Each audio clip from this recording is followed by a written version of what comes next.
Hey everyone, welcome, welcome, welcome. It is a Friday here in January 2023, very strange to say, and you all are here because you want to learn how to build a high-powered real estate team, and I'm very, very excited to bring this to you today. My name is Patrick Keller. I am out of the Indianapolis, Indiana market. I am definitely a real estate team leader, a real estate coach, and a real estate investor.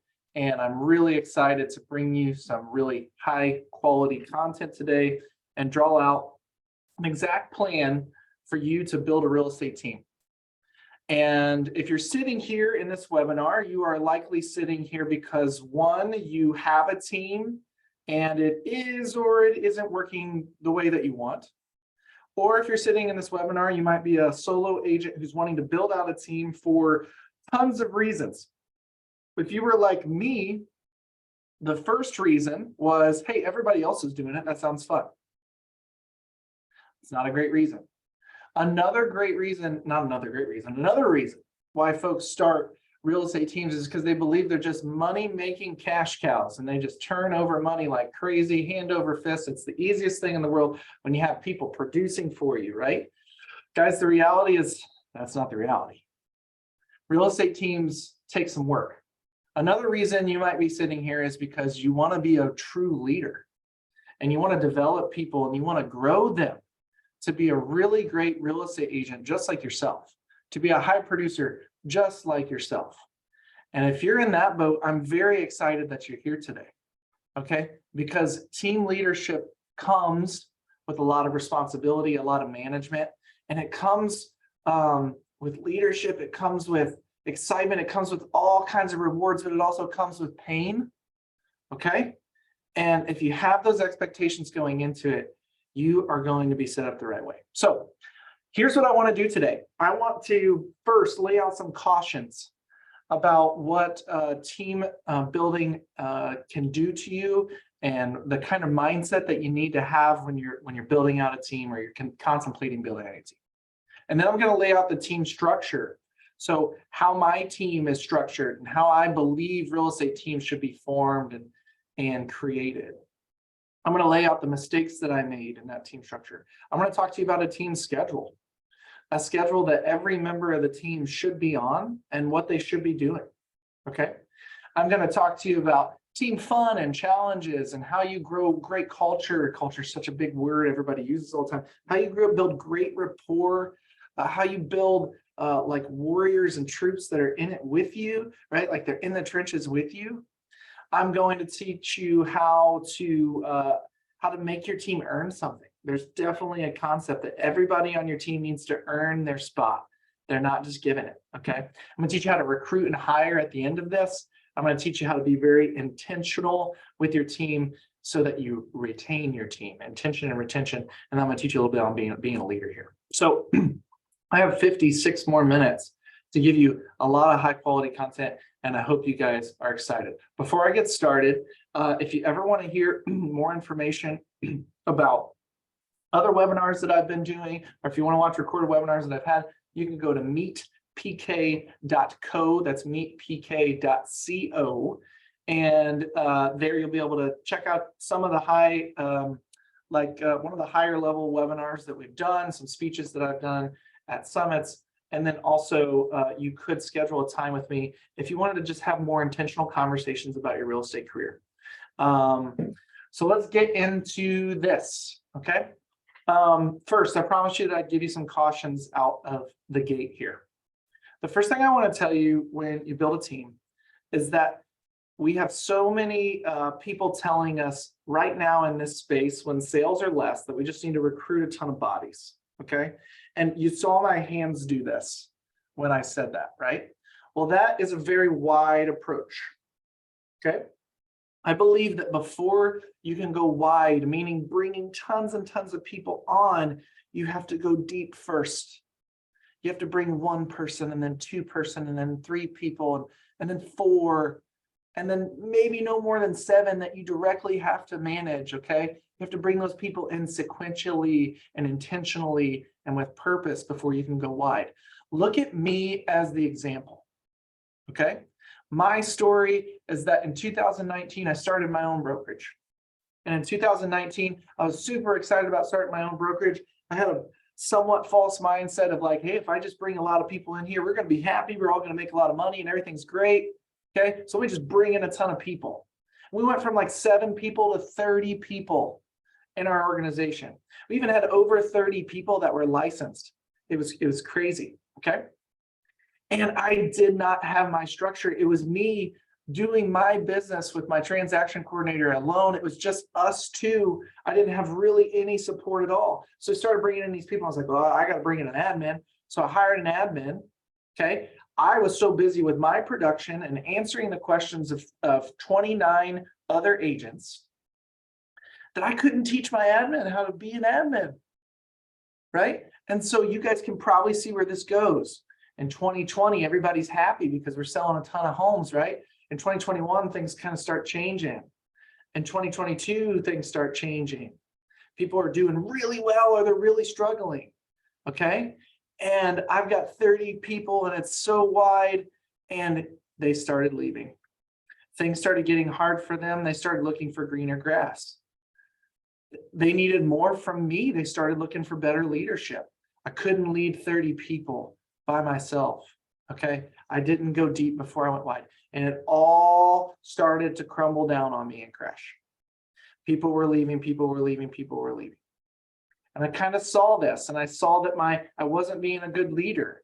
And I saw that I wasn't able to produce at a high level without being deep, okay? And so I said, I'm gonna do this team right.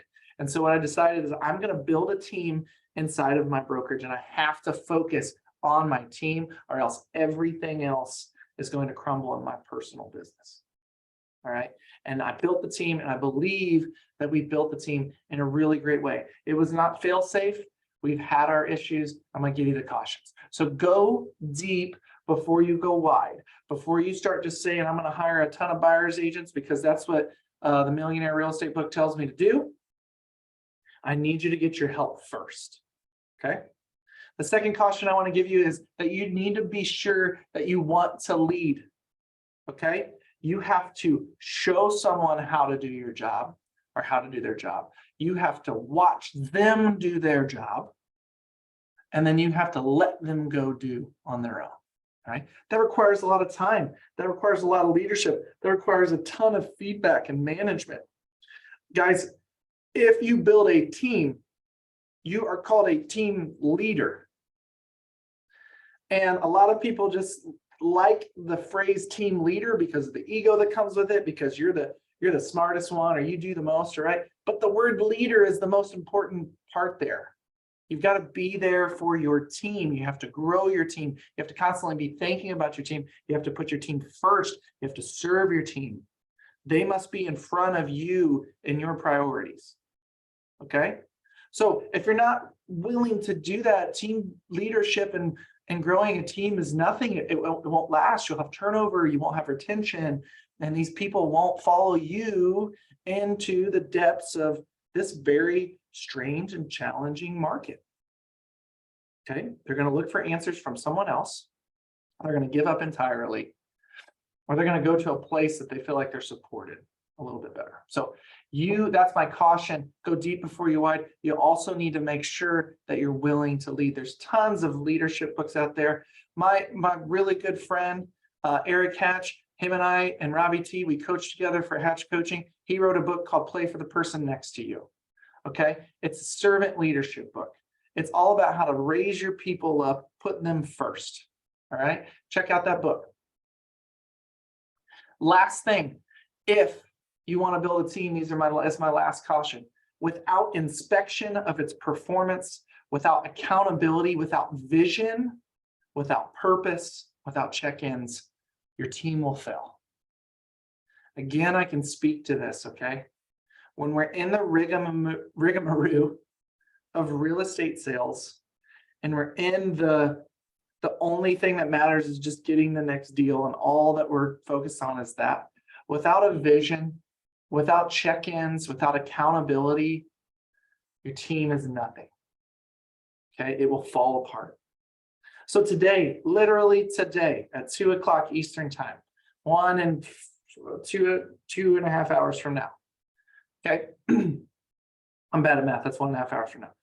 I'm taking my team. We're going to go do something fun, but we're also going to vision and come up with a vision, a recurring continual assessment of our vision and what we're trying to accomplish today and what we're going to try to accomplish for the rest of this year and what we're going to accomplish in 5 years from now. Okay. It's very important that you're constantly visioning and helping create that vision with your team. So in that, definitely do a SWOT. If you've never heard of a SWOT, it's an SWOT analysis. Okay. Before you start your team, and then after you start creating your team, talk about your strengths, your weaknesses, your opportunities, and your threats. Once you identify your SWOT analysis, you can create a vision. This is what our team can accomplish with our strengths, with our weaknesses, the opportunities that exist, and the threats that are out there. All right, so we need to identify those with ourselves before we start a team. This is my strength in being a leader. This is my weakness in being a leader. Here are the opportunities that I'd be able to provide to the people. And here are the threats in the marketplace or the other competitors that I have. When you start bringing on your team people, here's the strengths that we now have with as more than one. Here are the weaknesses that we have as more than one. Here are the opportunities that we have, and here are the threats. Okay. Do that first. Then create your team and then do it as your team evolves. All right, guys. So those are my cautions. Those are how you start this thing. I want to start talking about team structure and how you would build your team out in my perfect world, how I believe that it works. Okay. So I drew out my team here. And I'm just now realizing that's possible that Zoom may have my image mirrored. So if this is backwards, I apologize. Here's me. My name is PK. Okay, my name is Patrick. So that's fine. I am the team leader of this team. Okay, these are my people. This is my team structure. I have 2 agent partners, in which I will go into detail about here shortly. Okay, I have 2 team agents, which I will go into detail here shortly. I have an ISA. I have a transaction coordinator, and we have an admin. Okay, that's the team structure. Did it all happen at once? Absolutely not. So I'm going to tell you the order in which I believe that you should build out your team. Okay. If you're an agent that's selling 25 to 30 homes a year in an average real estate market, okay, that means that you're pretty busy, you're hopping, and it also means that you could be possibly compromising your ability to do more. You could be compromising your ability to prospect more because you're doing way too much stuff in order to sell more homes. Typically speaking, that stuff that is not dollar productive is coordination. It's paperwork. It's utility switching. It's setting up closings. It's all the stuff that is not dollar productive. Okay. So in my perfect world, what we did and what really worked is we hired a TC first. Okay. We hired a transaction coordinator first. Transaction coordinator can be paid in a lot of ways. What we decided at first with our transaction coordinator is I would pay her a monthly stipend to do her job. Okay. At that time, it was $1,600, $1,700 a month to do her job. Well, because at that time, when I started growing out a team, I was 50 to 60 transactions a year. Okay. I felt like that was a fair rate for her to manage the transactions at that time. Well, we grew. So when that transaction coordinator came into my world, she took me from 50 deals to 80 deals because I had more time on my plate to go out and hunt. All right. Well, they need to be paid more because they're doing more. Another fair way to pay your transaction coordinator is per file. And it really just comes down to what you expect them to do. In my opinion, a transaction coordinator should be doing everything that is not showing homes, prospecting, negotiating deals, or listing homes. Those are the 4 things that you should be doing as an agent when you first start out by yourself as a solo agent with a TC. A transaction coordinator should be doing all of the paperwork, everything from a pending transaction, every single thing for you, okay? A transaction coordinator can even help you do listing coordination in the early phases of your team, and you can pay them per file. I've heard anything from $150 to $350 per file, and it really just comes down to what you are expecting them to accomplish, okay? So to me, this is the first hire. That's what I did, and it worked really well. It grew me in 30 transactions, guys. In my marketplace, in my marketplace, the average sales price at that time was about $270. Okay, so I had about an $8,000 commission every single time I sold a home. Well, times that by 30. How much is that? It's $240K. My transaction coordinator allowed me to add an extra $240K in gross commission income to my bottom line, because she allowed me to prospect more and go get business. She allowed me to show homes more, prospect, list homes, and negotiate deals. That's what she did. I would recommend that your transaction coordinator gets licensed, because they can do the paperwork for you. They can put together amendments and inspection responses and all the things that you negotiated as an agent. Okay. Second hire in my world changed everything. Okay. It's a showing partner.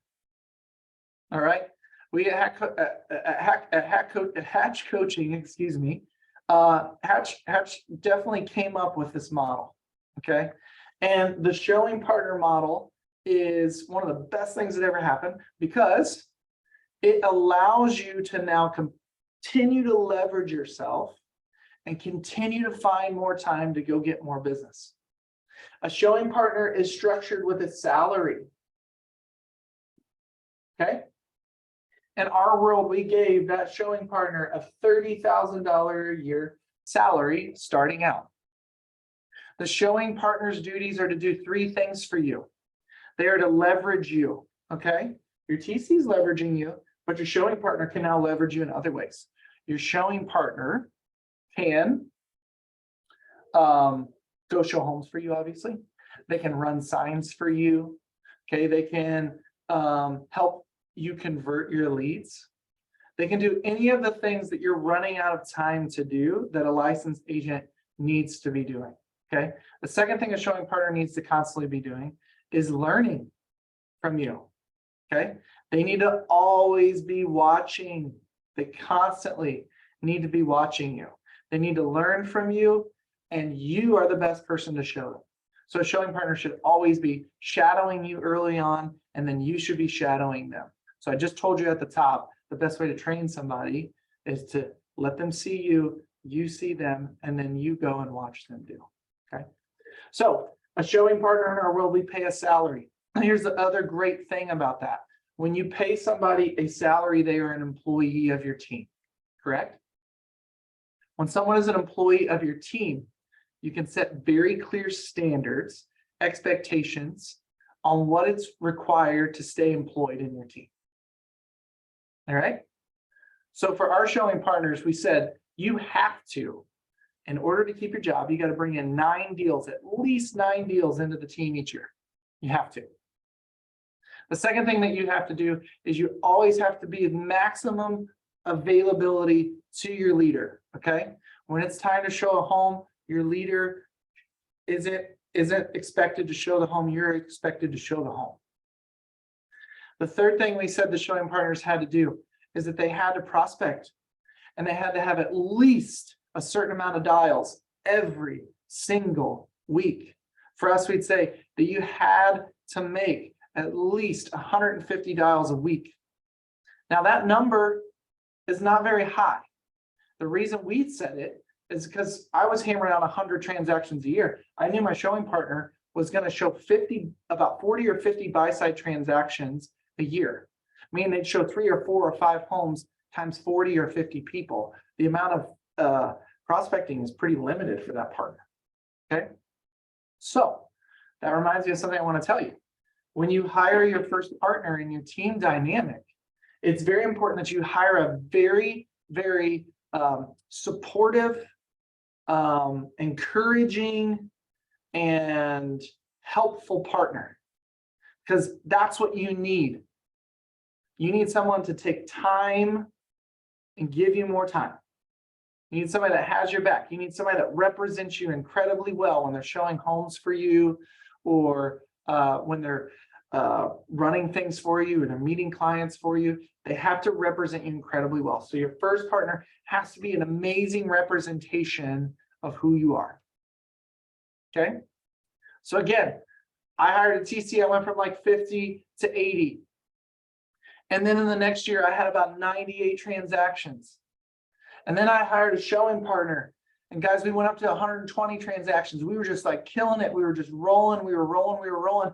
Guess what happens when that showing partner is managing showings for 60 buy-side deals? They get really worn out. Okay.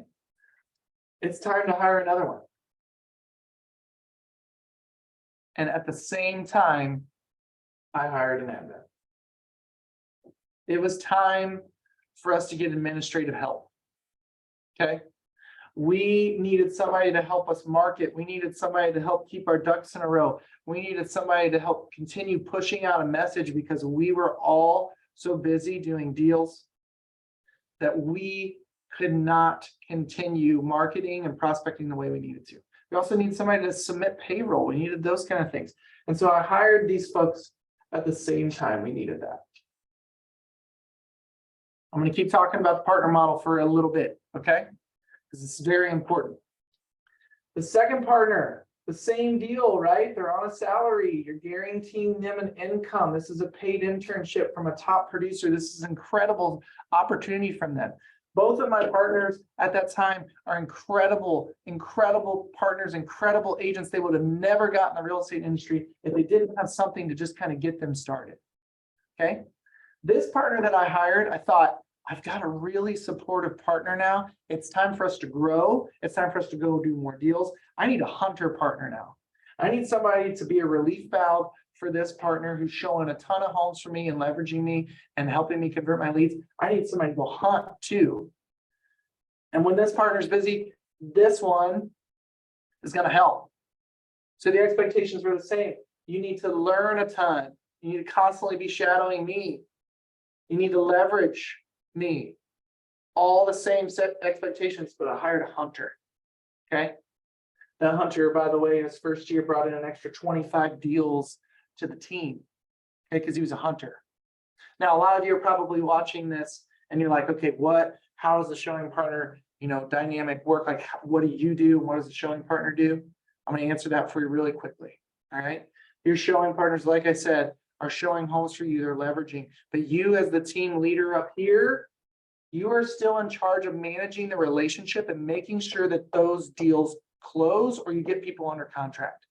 You are the top producer. You know how to get deals done. And so you should be the one that when your showing partners go show homes and answer general questions for those clients, when the clients are ready to take action, you're the one that's stepping in and helping them strategize.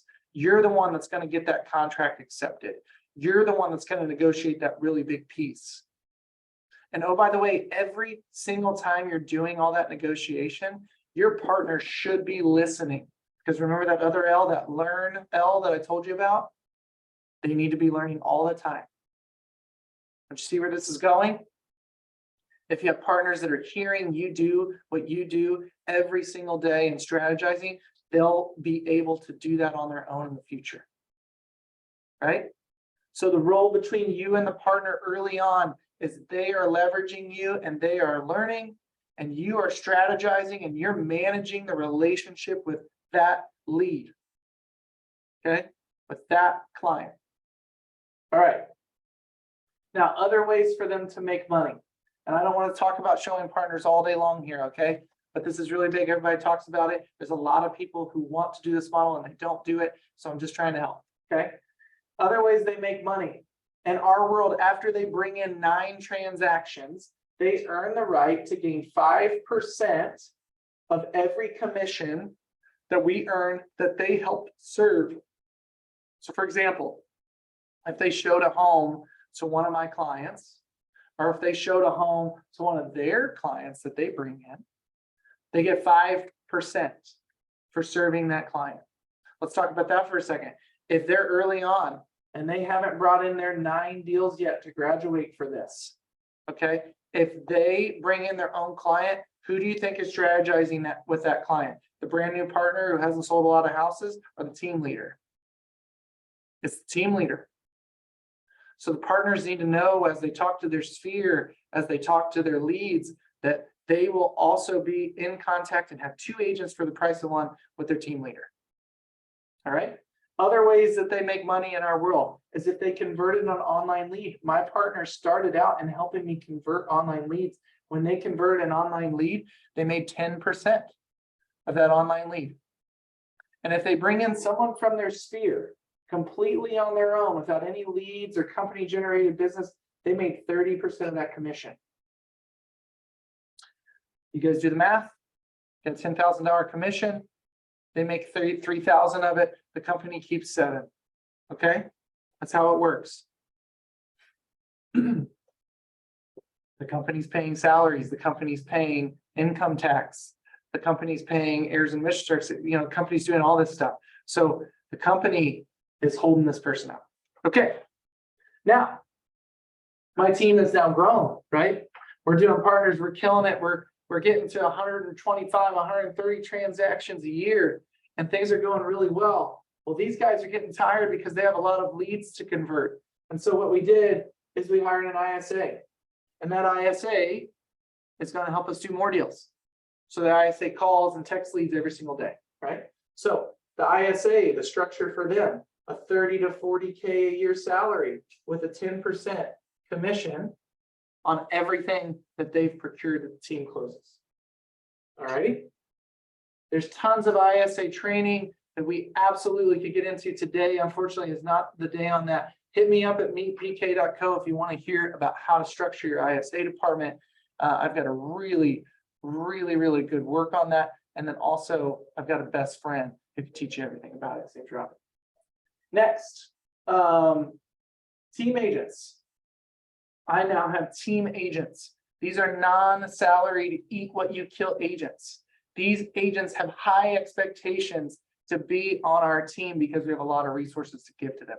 I'm going to share with you the structures of team agents and the expectations of team agents in our world, okay? Team agents are non-salaried agents. They're not partners. They're your typical team agent that you guys think that you would bring in first, okay? My challenge to you is to consider bringing in a partner agent first, okay? You can really grow someone up. You can really help them learn. And then you can also structure it to where they have to be consistent because they're an employee, and then more commissions are retained by the team initially, okay? Partners can grow to team agents as well. They can graduate to team agents, but you only bring team agents in my mind, after you have your deep structure, and that is a partnership and administration. All right. One of our team agents now was a partner. Remember that hunter that I described to you? He now graduated to a team agent. He earns a higher commission structure now. Okay. We had someone move into his role, and we still have a partner. Okay. All right, guys. So that is the team structure. If you want to go into more detail with that, please reach out to me. You always can ask me questions too in this chat box. Whatever you need, I will answer myself, or I'll answer the best I can. Okay. Second, let's talk about team schedule. All right. If you're building out a team, it is very important that your team has clear expectations on when they are to show up and what they are supposed to do. Okay. Every single day in your team, I believe that they should be coming into the office and working. It's the most productive that they will be. It's the most learning that they will be able to do. It's when they hear and see each other and they get behind each other doing work. Guys, it's just like a football team. Okay. A football team is closer when they do hard things together. It's because they go to 3-a-days and they do midnight practices and they do all of the things that are hard. They get closer because they do those hard things together. I don't really think a team can thrive very well virtually. I believe that you have to have a place for them all to meet. Okay. Your team schedule should be every single day. The first thing you do in the morning, 8 a.m., 8:30 a.m., 9 a.m., whatever it is, you get your team together and you do what's called a realtor workout of the day. This is what we do in our realtor workout of the day. I start with a biggest takeaway of the day. Okay. Here's a golden nugget that's working. Here's a conversion tactic that's working. Here's who we should target today.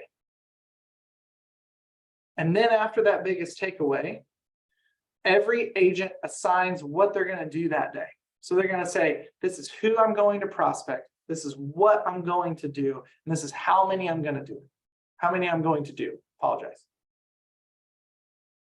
They identify it. As soon as that workout is done, we identify it as a group, identify as a team. We break and we say, go and do. And they go and they do it. And they do it for 30 to 60 to 90 minutes. They get that action done.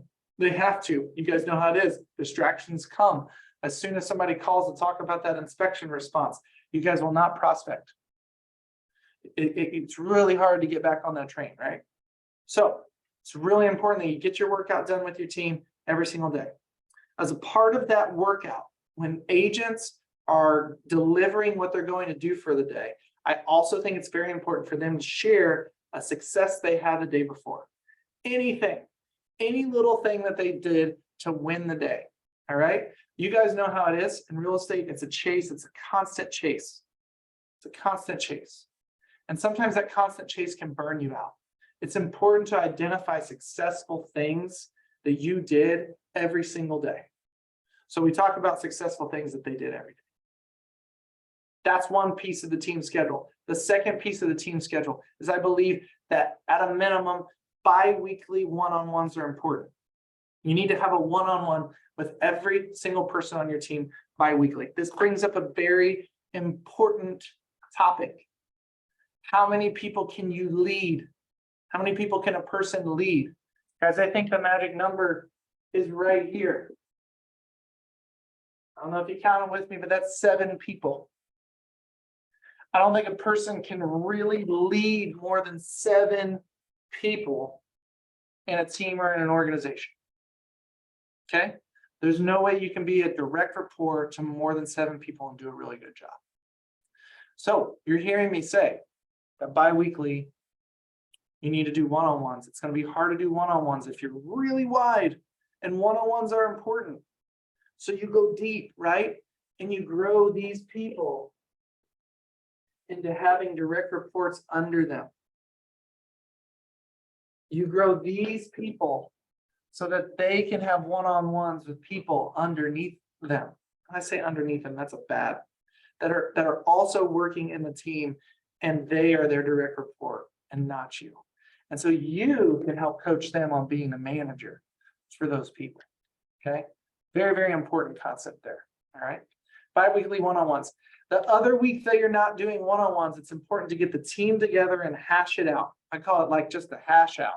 We call it our weekly 90, but we're hashing out. There's always stuff, right? As you as a team leader, it's really hard sometimes to implement every idea that you have. It's hard to be able to come through on every single thing the team needs at a time. Okay. And so in these bi-weekly 90-minute hash out sessions, you literally go as a team leader and you say, what do you guys have clarity on and what do you not have clarity on? What do we need to be doing as a team that we're not doing? I want to hear all of your ideas. What are we doing really well as a team? And all of those people are in this meeting and we hash it out and we work it out and we have hard conversations and we have good conversations. Also in that bi-weekly 90, you individually go around to every single person on the team and you say, can you tell the team what you're struggling with and what you're trying to accomplish and what's working?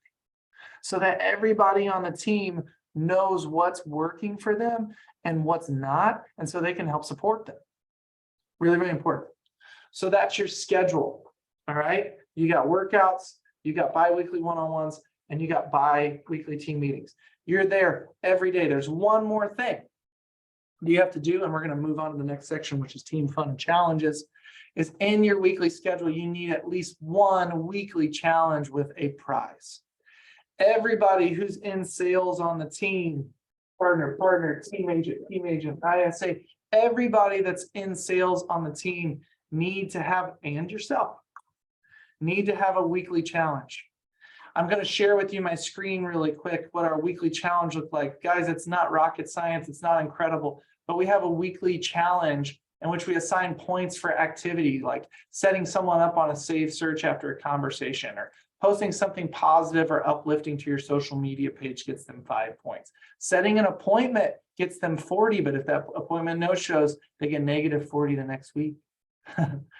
Connecting with 10 people in their sphere and telling them that you appreciate them, they get 30 points. Guys, when we do these on Thursdays, okay? When we do these, our team is really collaborative. It's fun. We're competitive. We're trying to beat each other. We do it on Thursdays for an hour and a half. Think about how much is done in that hour and a half.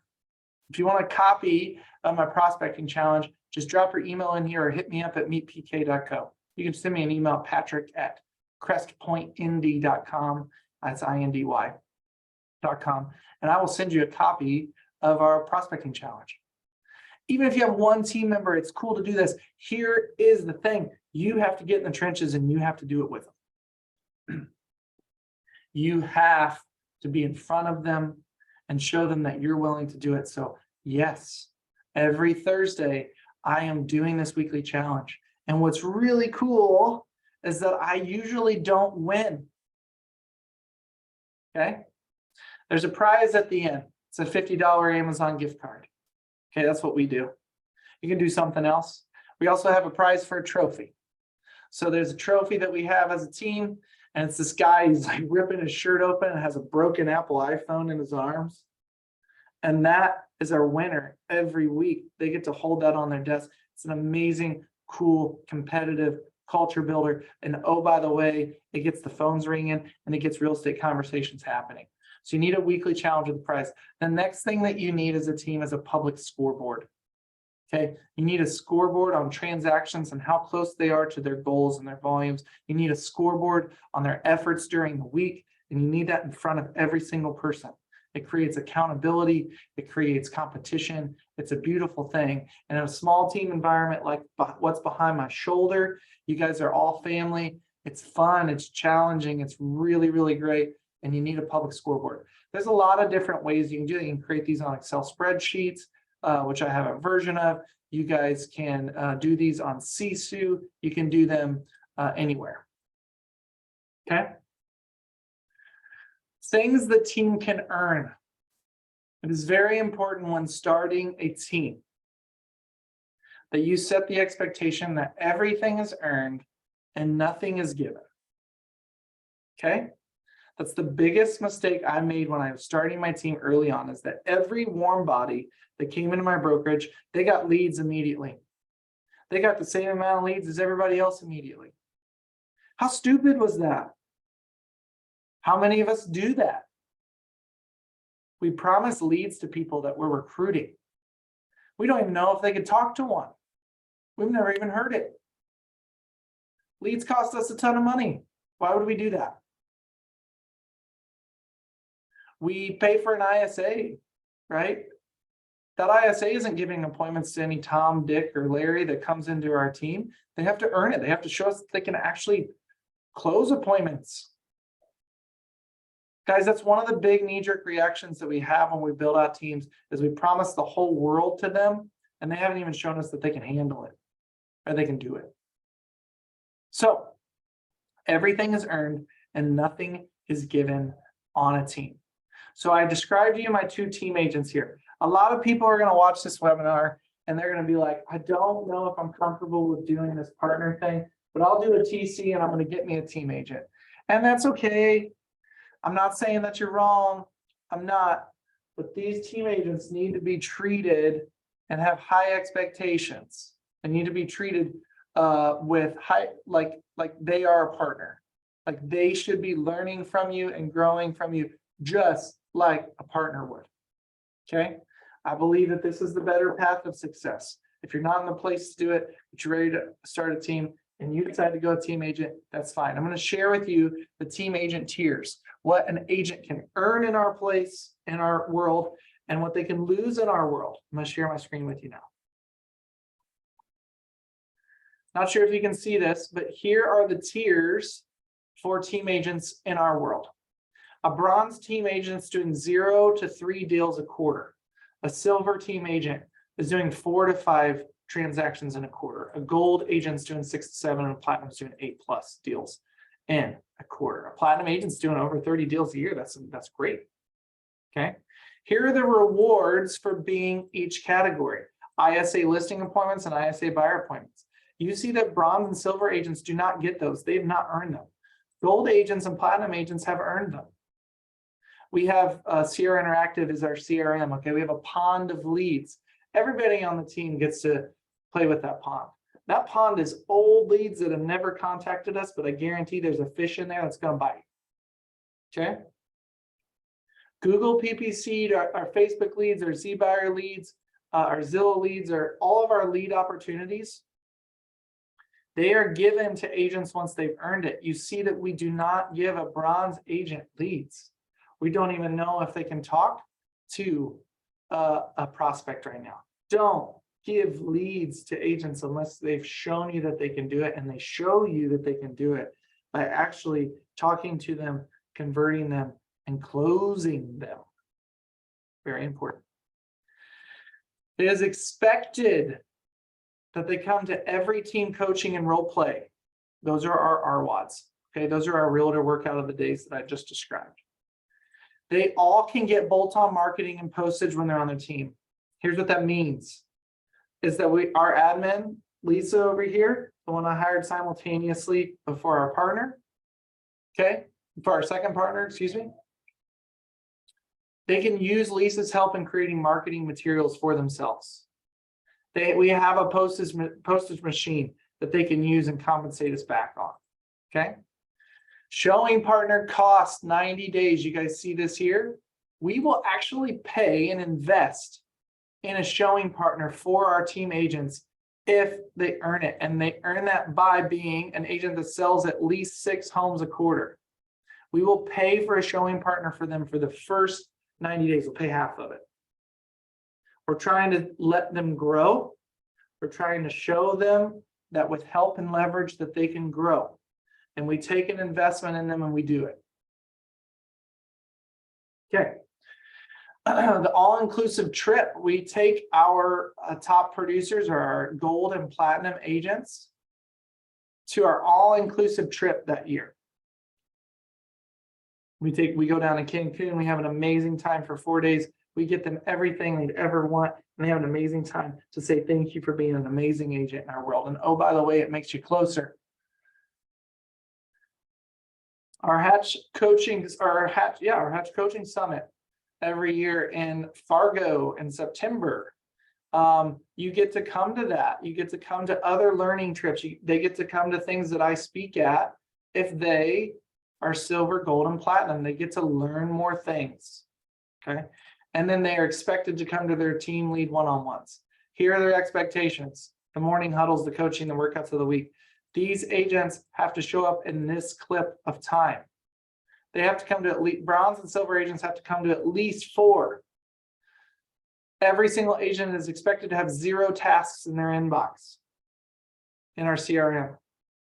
Open houses per month. These are how many each agent is required to do. These are how many calls a week each agent is required to make. This is how many pop buys a month that they're required to make. And this networking group thing, this is how much they're required to visit and go to.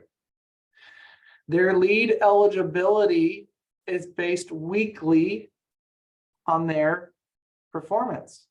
If they uphold our core values, if they continue to be hungry, if they implement and execute our systems, if they close the deals appropriately, right? If they're still in this realm of closed deals, if they come to the huddles that they're supposed to, if they meet the call goals that they're supposed to, and their scoreboard is where it needs to be, if they met their workouts every single day that week, they continue to get the leads that they are promised if they are a silver, gold, or platinum agent.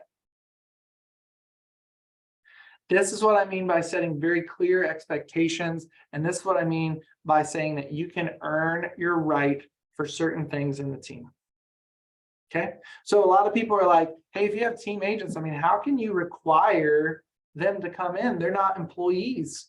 Like, they're contractors. They do whatever they want.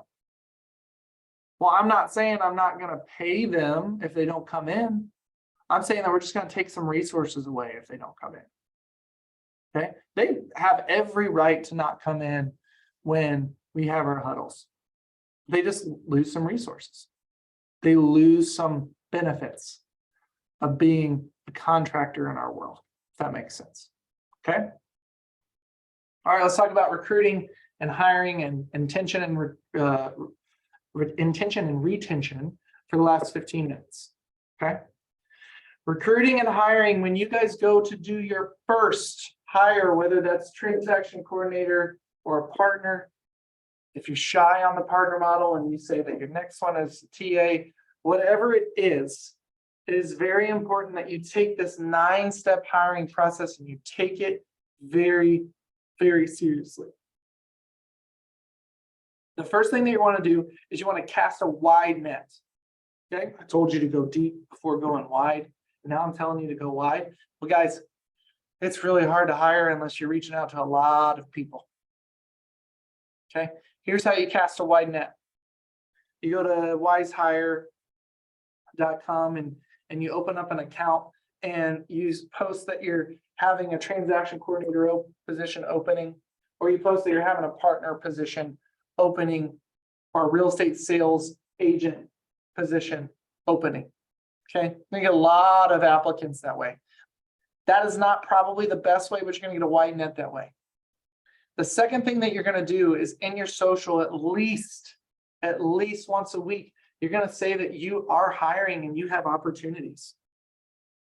And here is that opportunity, XYZ, whatever you're hiring for. Okay. You go to social media and you put it out there, and you put it out there consistently. Okay. That's your first step. As a part of that first step, it's very important that you are attractive enough. It's very important that you are showing the world that you are a good place to work. Okay. If you're going to post something on social media and you're going to post a job link on social media, it's really important that they know that you're a good place to work. And you do that when you're by yourself by talking about the real estate market, about talking about the things that you do in the community, right? Like you post those things. But when you're a team, your team starts to do that with you and for you too. All the fun things that you're doing, you're posting on social media. All the things that you're doing together, you're growing together, you're learning together, you're posting that on social media. That is going to attract people to you. And that's really key that you do that. Now, in this wide net cast, when you're posting something on social media about your job that is available, you must offer a career night. This is number 2. You need to bring them in for a career night. Okay.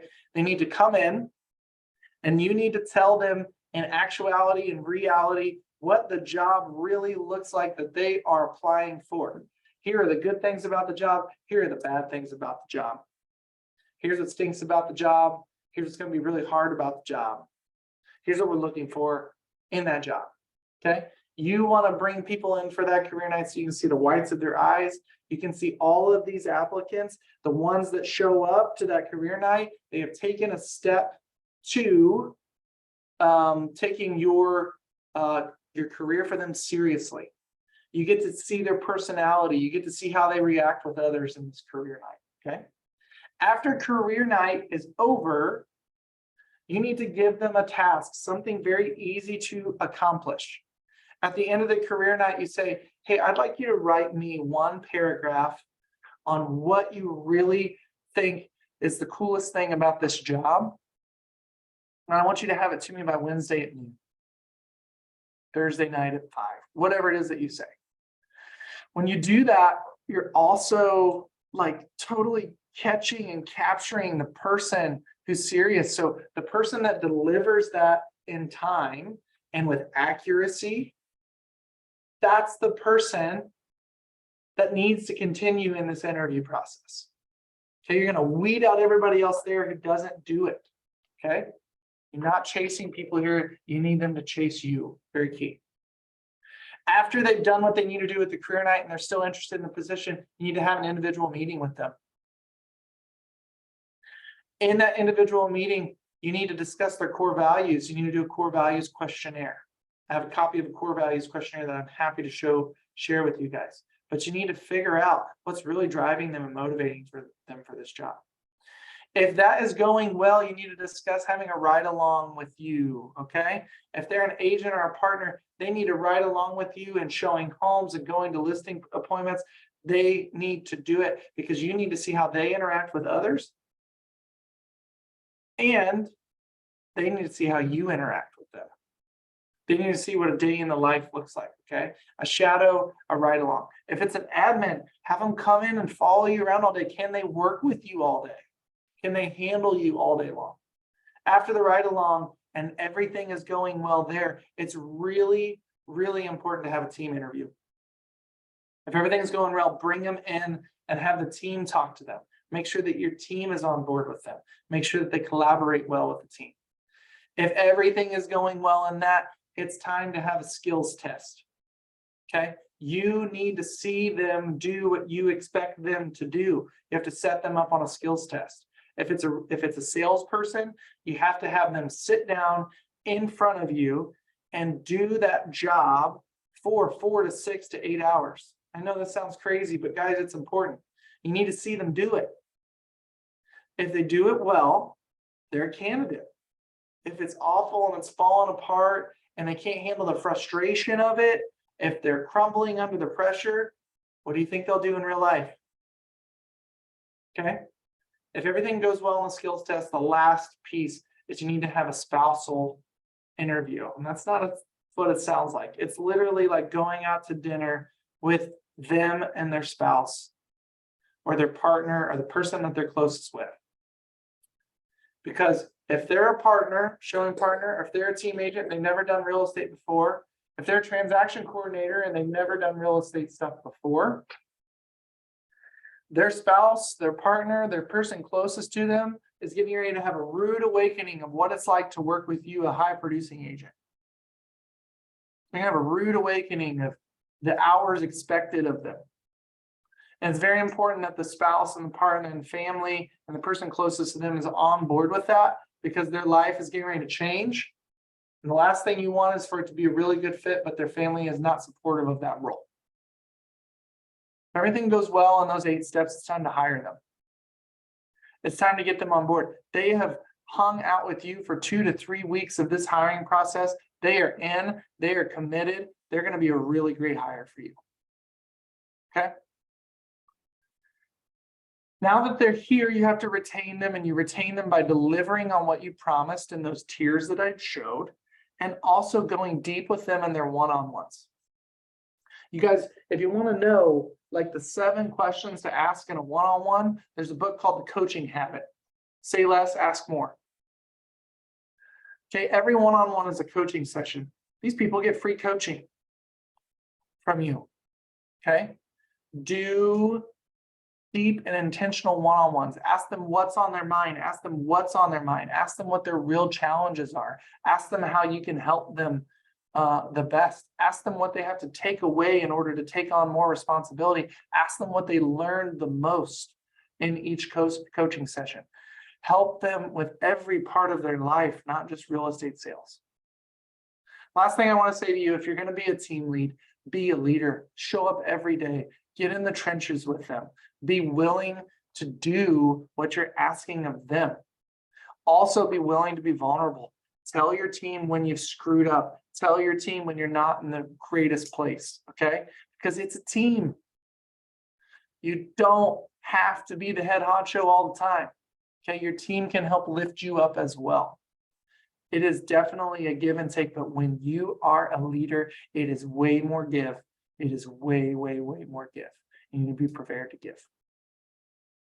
If you're interested in hearing any more about going intentional in your business, you want to get deeper and more intentional in your real estate business, you want me to take a deep dive into your business with you, you can schedule a call with me at meetpk.co. If you're interested in getting a free copy of this real estate blueprint, which is about stage 4 or 5 in this blueprint, what I showed you here, I want you to reach out to me at meetpk.co. I hope you all are well. I hope you have an amazing 2023. If you're ready to build a real estate team, hopefully you just got the blueprint to do it. You guys be well, be safe, and I'll catch you on the next webinar. Talk soon.